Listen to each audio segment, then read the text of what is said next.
ভোক্তাদের প্রতি আমাদের উদাত্ত আহ্বান থাকবে, যদি কোনো পরিবহন মালিক বা কোনো টিকিট কাউন্টার থেকে বিআরটিএ কর্তৃক নির্ধারিত ভাড়ার চেয়ে অতিরিক্ত ভাড়া দাবি করা হয়, আপনারা ওখানে গণ্ডগোল না করে এটি দিয়ে দিবেন, কিন্তু প্রমাণক সাথে রাখবেন।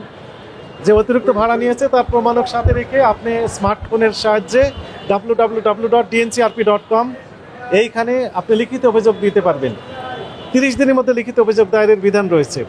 30 দিনের মধ্যে লিখিত অভিযোগ পেলে আমরা এটি তদন্ত করে যখন দেখব যে আসলে জেনুইন আপনার অভিযোগ, সেক্ষেত্রে অভিযুক্ত প্রতিষ্ঠানকে সর্বোচ্চ 50,000 টাকা অর্থদণ্ড অথবা 1 বছর কারাদণ্ড অথবা উভয় দণ্ডের বিধান রয়েছে। একই সাথে গুরুতর অভিযোগ পেলে সেই বাসের যে লাইসেন্স রয়েছে সেটি বাতিলের জন্য আমরা বিআরটিএ কর্তৃপক্ষের কাছে লিখব এবং সেটি বাতিল হয়ে যাবে।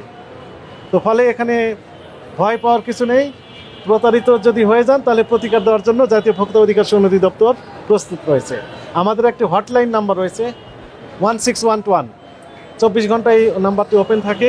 আপনারা কোনো রকমের পরামর্শ নেওয়ার জন্য এই নাম্বারে ফোন করেও জানতে পারবেন বিস্তারিত। তো জনস্বার্থে আমাদের অভিযান অব্যাহত থাকবে। Thank you.